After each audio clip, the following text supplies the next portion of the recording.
The serious problem in the education of the peasantry. The peasants' economic is scattered, and the socialization of agriculture, judging by the Soviet Union's experience, will require a long time of painstaking work. Without socialization of agriculture, there can be no complete consolidated socialism.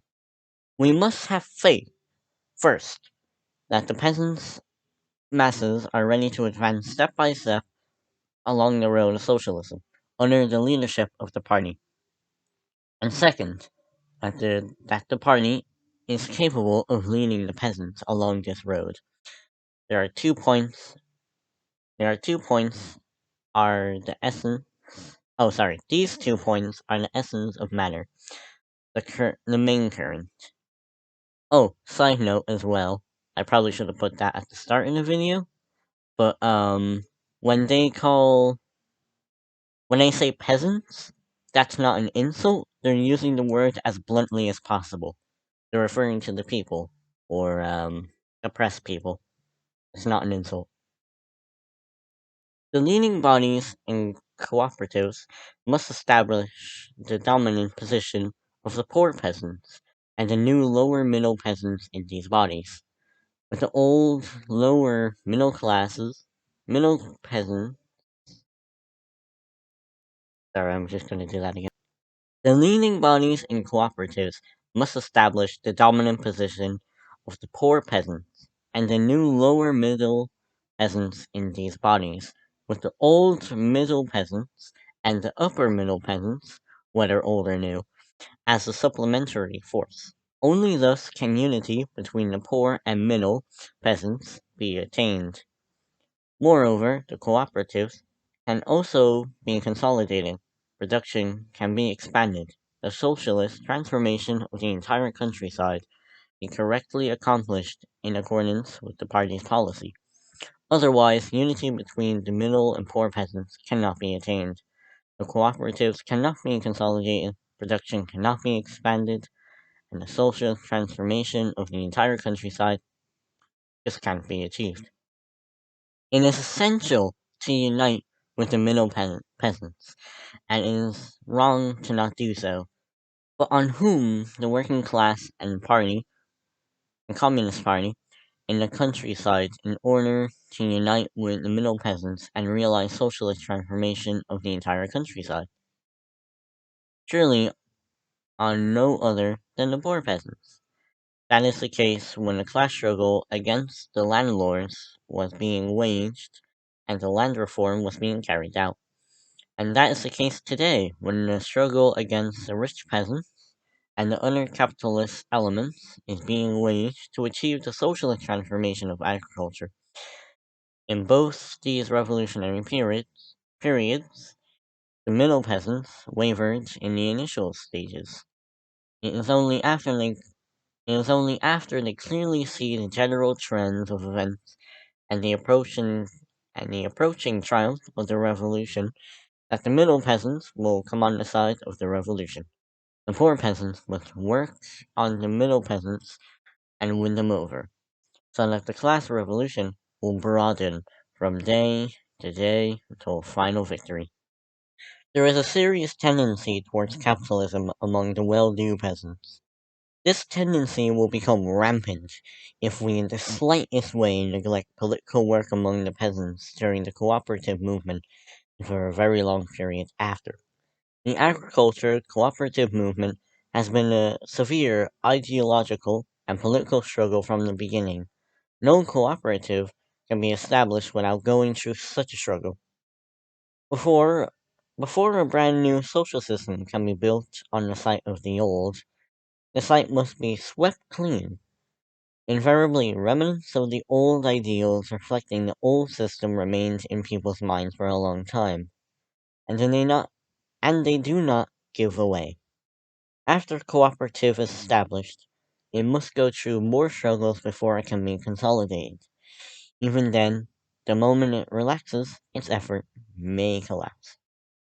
Long one coming up, that's what she said. I just had a stroke. Excuse my many more strokes that will happen. The spontaneous forces of capitalism have been steadily growing in the countryside in recent years, with new rich peasants springing up everywhere, and many well-to-do middle peasants striving to become rich peasants. On the other hand, many poor peasants are still living in poverty from lack of sufficient means of production, with some in debt and others selling or renting out their land. If this tendency goes unchecked, the polarization of the countryside will inevitably be aggravated day by day. Those peasants who lose their land and those who remain in poverty will complain that we are not doing that we are doing nothing to save them from ruin or to help them overcome their difficulties. Nor will the well-to-do middle peasants who are heading up in a capitalist direction be pleased with us, for we shall never be able to satisfy their demands unless we intend to take the capitalist road. Can the worker-peasant alliance continue to stand him in these circumstances? Obviously not. There is no solution to this problem except on a new basis, and a means to bring about step-by-step socialist transformation of the whole agricultural simultaneously with the gradual realization of socialist industrialization, and the socialist transformation of handicraft, and a capitalist industry of commerce.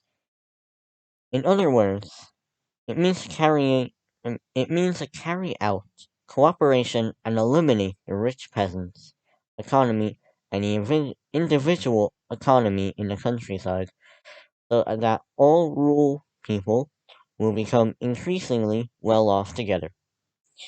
We maintain that this is the only way to consolidate the worker peasant alliance.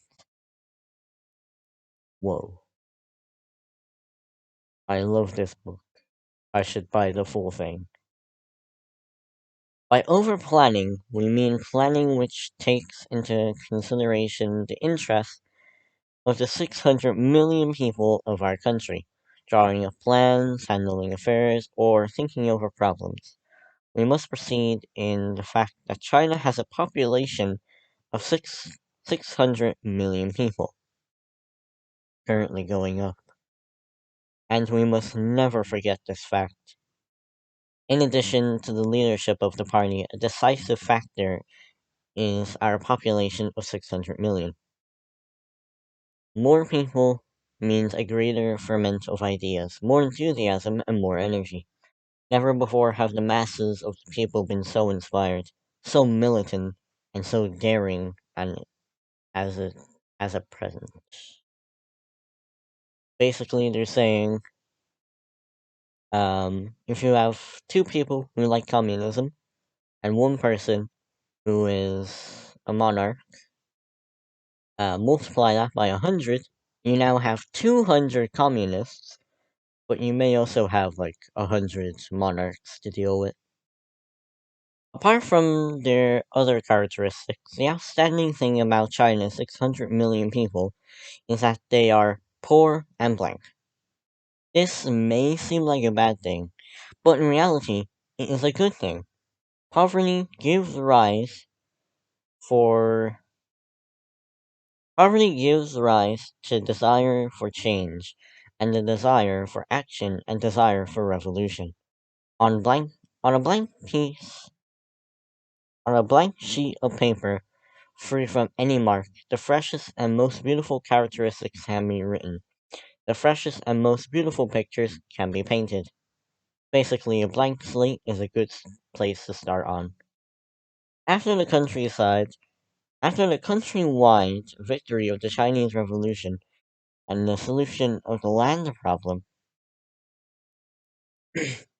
two basic contradictions will still exist in China.